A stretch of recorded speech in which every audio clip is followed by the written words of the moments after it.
For me is a time when the container, the essence of who I am, is growing and expanding. And so the container, the light container of who I am, is going through a phase shift. It's going from one phase of growth to the next phase of growth. And that means who I am, my outer expression of myself and my purpose work, what I'm here for, is going to go to the next level. It's going to change shape. It's not going to change essence, but it's going to expand and shift and grow in the same way that a leaf will go through various stages throughout the year, from a bud to becoming the fullness of itself. And Lionsgate is always, for me, that injection where I have to say yes to two major things. I have to say yes to the nourishment, what nourishes the essence of who I am. And so that's the same as saying I have to say yes to abundance. I have to say yes to being resourced. And then I also, so that you could, in an embodied sense, that I have to say yes to the earth connections that nourish my physical human expression. Because this human expression is the form that my soul essence takes in this physical universe, in this here, now moment. It's not about transcending the physical and ignoring it, but being super present in the here, now moment, as you know, including that physical expression, because that's where the lens of light of the infinite is focused. This body, this human, this here, this now, only this now. And it's allowing that human expression to be nourished in an earthly way. It's a resource with abundance. Abundance isn't the same as prosperity for me. Abundance are the resources that nourish creating. And I am the creation. I'm also creating. I'm part of all of creation. So I get nourished, and it's like the nutrients in the soil. A lot of focus on my root, and the root at the base of my spine and the soles of my feet, but also this sense of sitting in the belly of myself. Because when I am seated in my heart and my belly, I'm in that internal cornucopia, the the source of all abundance, for the essence of my soul and who I am. So there's the Ma of saying yes, the she of saying yes, the divine feminine of saying yes. And when I'm in that divine feminine of saying yes, then that aligns me perfectly for the other thing that comes at Lionsgate every year. And I'm in my heart, I'm in my belly, I'm in my yes, and I'm drawing in the nourishment that's for the growth that's happening now as the essence of who I am expands. And that places me in perfection for facing the he, the masculine, the father light, and the linearity of light, of fire, of the sun. Now, this for me is a very active principle in my energy system. It's the light that comes down through my crown, the white light that comes down, and its quality is much more electric. Its quality is to be the structure that gives my growing essence its new shape. So the structure in me, the old structure, is falling away, and I have to let it. And then the light, the influx of light at the moment, is the energy that's required, because resting in my feminine and being with the essence of who I am is generating this beautiful waveform resonance. Now that's my shape. That's the essence of my shape. and it's waveform, and it's like an orb, and it's omnidirectional, and it holds the oceanic, the intangible, the unnameable, and yet there's coherence in that because I'm centered, I'm in resonance, I'm in coherence, I'm in equilibrium, and I have my shape, my essence. But the light architecture, the linearity of the light I am, the geometries, the light geometries I am, they are given their shape, they are given their structure by that feminine waveform resonance, by the very essence of who I am, because that is what generates the light geometries in my field. So it's time for an expansion in both the she and the he of me together in oneness. And the only place I can really welcome that is falling into the I who's neither he nor she, who is beyond, who is oneness, within which both of those alchemies arise in unity. And the she in me has to let go of her resistance to the light. The stories of resisting that active principle, the fire, the light, the electricity, the charge, the dynamic, active properties of my own consciousness, the ability to get up and do things, the ability to define things, to set goals, to give them a shape, to own and speak from and wear the shape of who I am, that it may be seen by other eyes in consciousness, to allow the leaf to have a shape, that the eyes may look at that and go, ah, I see I am looking at a leaf. So all of the resistances I have to that, the constrictions in my system that kind of cause me to hyperventilate or say no or close down, those are going to have to be falling away in the run up to Lionsgate. And the beautiful yes to that supercharged light that's saying, I'm not coming in to constrict you. I'm not building a container that is too tight and doesn't fit. I'm here to be the visible shape of the essence of who you are and to be that activity in motion so that as you move, as you do, the doingness and the movement in life, in the body, in my world, is beautifully aligned with that soul essence of who I am and what I've grown into in this moment. So for me, Lionsgate isn't a time of pressure. Oh my God, what have I done? And what do I do? And where are the activations? And I need to be, and where do I need to be? It's very much it's got, hey guy, hello Lion. It's very Oh, much got, hey gorgeous one. he's the expert, isn't he? Well, you sound like quite an expert as well, but he's He just is. yeah. He simply is this. He doesn't have to deal with all this falling away, do you? I'm projecting, of course. What do I know about your soul path, my friend? Um, there we go. Oh, Um, yeah, it's a time of resting even more deeply into the soul essence of who I am and allowing that, the growth, the space to breathe and allowing myself to get comfortable in it, to really feel like, yep, I this fits. And then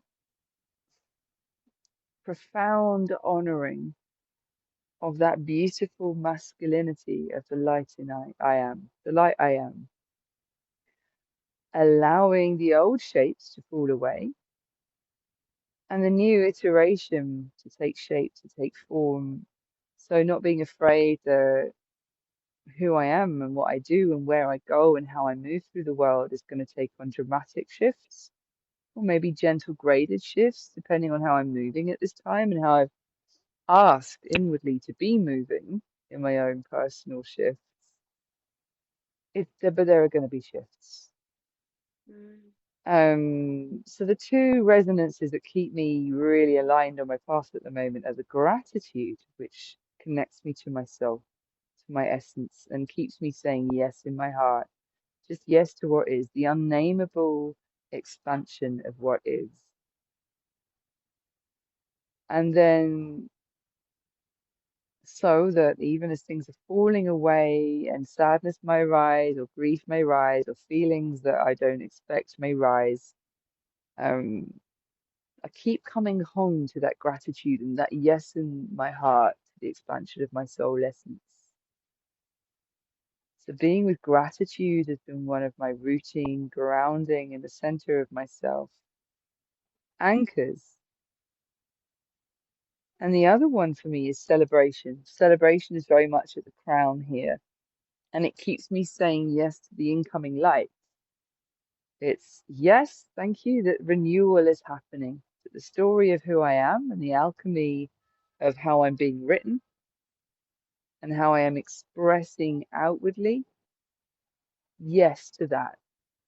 So when there isn't celebration there, when I say, oh, I'm in celebration, and actually what comes is grump or fear. There was a lot of fear moving earlier in the week, real body vibrational fear, or some other symptom of the expansion of the light and the reframing of the shape of the light architecture I am, of the influx of light opening new pathways in the energy biology of me where I have to accept, breathe with, and embody more of the electric of who I am. I can really be with and face my resistances, my constrictions, that which wants to move, that which wants to fall away, without trying to fix it or stop it from happening, but with the eyes of that compassionate witness that says, ah, this is here now. I see that this is in my system now.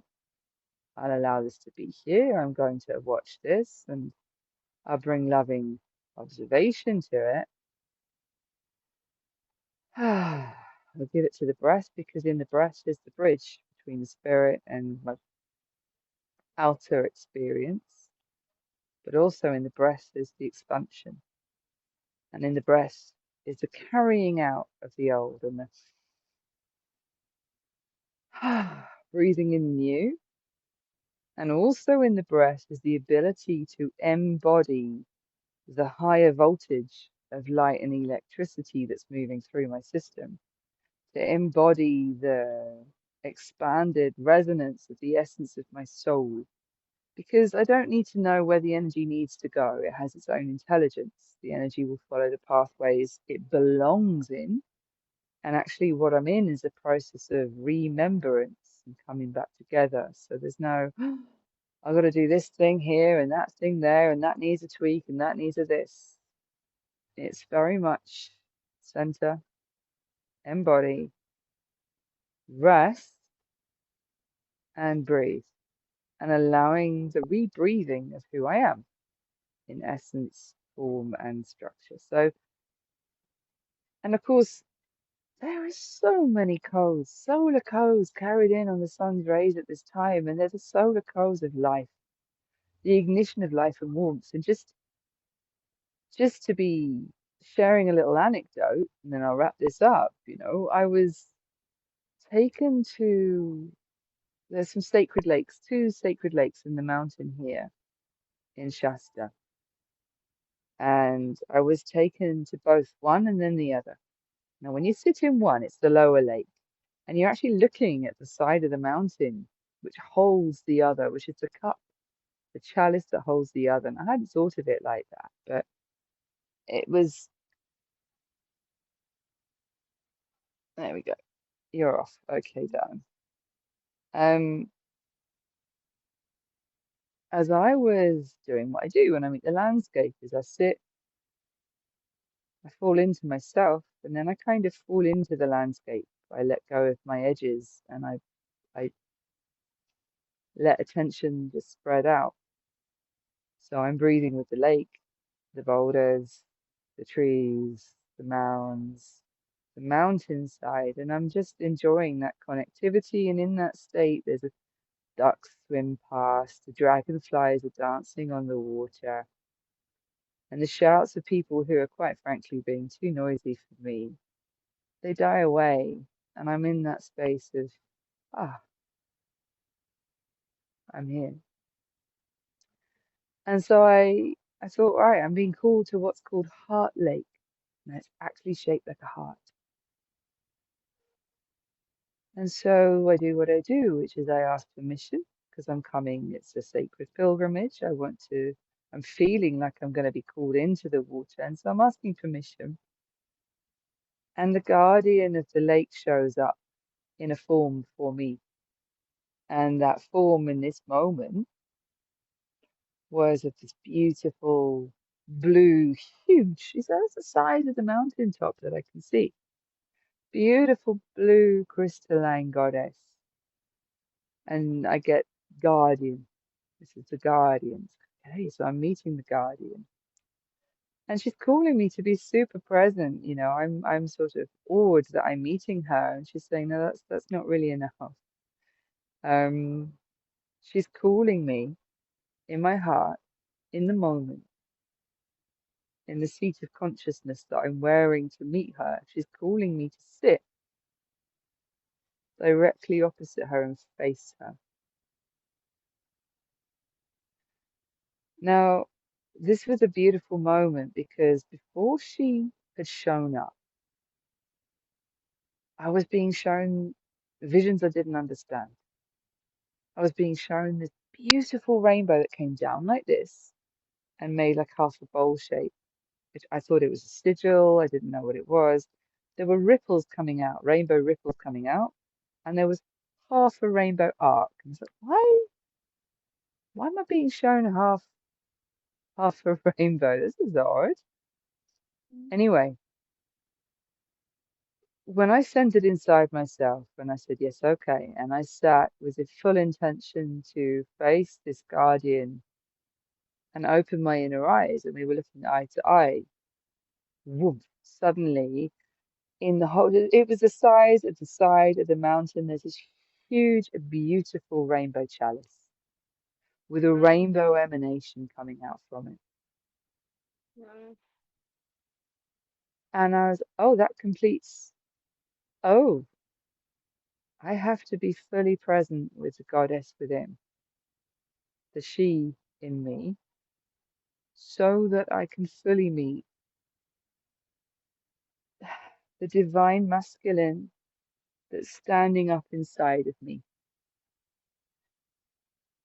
So if you can bear with it, I've got one more little No. vision anecdote I'd love to share. Thank you, Angel. So here's the thing. It's like if I have really present, I have to be present, and this year I have to be present in my body, in my blood, in my bone. I have to be present in my nervous system. I have to be able to stay centered and resting in the seat of my feminine strength, which for me is heart, belly. Because as the masculine is standing up inside my body, that beautiful light and that active part of me that's going to give shape to my creating and creation that I am, the he's been so long absent for me personally in this part of me that, not in others, but here, that it's causing a kind of a quake, a physically felt tremor of fear. And what holds me steady is standing in that divine feminine I am. I was, I'll keep this particular vision anecdote brief, but I was off to Ashland, Oregon, and there's a volcanic landscape that comes out from Mount Shasta, and you can see these beautiful mounds. And I was having fun connecting to the volcano energy there. Now, in a healing center there. I did what I do. I dropped into the landscape. Only this time what I was shown, and it's not to say this is what the landscape is here. The landscape here is very multidimensional. It holds a lot of things. But what I was being given to see, which was connected to the blueprint, the collective blueprint, Akash,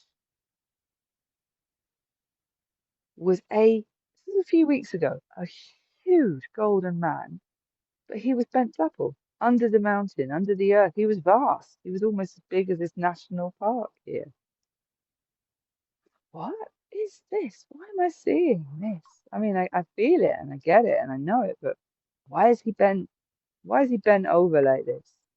Anyway, there have been the most phenomenal storms here. We've had a week of like 8 days of storms, the most incredible storms. They were lightning strikes, so many lightning strikes, thick as wooden posts, and you know, uncannily close. We've had sunset thunderstorms where the sky goes a wall of rose gold on one side, it's thunder black on the other side. And a lot of these thunderstorms had the appearance, they came along with very auspicious looking clouds, with geometric shapes in them occasionally. I've got to show you a photo. Okay. But some of those storms, they felt like they were coming from the mountain themselves. There was a radiation during the storm that was coming from the mountain itself. And several times I was called just to stand, to face, to connect to the storm energy, to be with the electricity and to work with it. What am I charging? What are the creations I'm charging? What am I letting go of? What am I being with here now? Anyway, among all of that, the golden man reappeared. Huge. He's like the size of a mountain if you included the mountain underneath, the invisible part of the pyramid under the mountain. And this time I see him and he's unfurling. And then I see the golden goddess in me, and that's when I'm called to really sit in my heart, sit in my belly. Anyway, with Lionsgate in the collective Akasha of the human blueprint, what I'm being shown is Lionsgate is the point where, because he's unfurled like this. Lionsgate is the point where that divine masculine stands up inside me, but he also stands up inside the golden blueprint for the collective human Akash.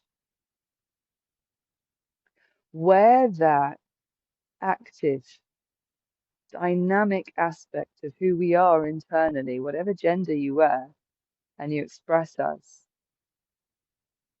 comes into oneness, becomes available. He's the golden masculine, and that is what dissolves the inner tyrant, the masculine in us who is either dominant or tyrannical or a failure or broken in some way or sabotaging the actions we want to take in the world. So it feels like a very special Lionsgate because every Lionsgate you have the solar codes, you have the active light coming in, you have the growth and you have the expansion, you have the ignition and that phenomenal abundance and resourcing fueling creative activity. This year it's very much of the body, the flesh and the bone. It's very much what's standing up and facing the world. So I think it will give rise to lots of worldly action. But worldly action means something very specific and divine and unique for every person. What I want to say is it's a portal for embodied sovereignty.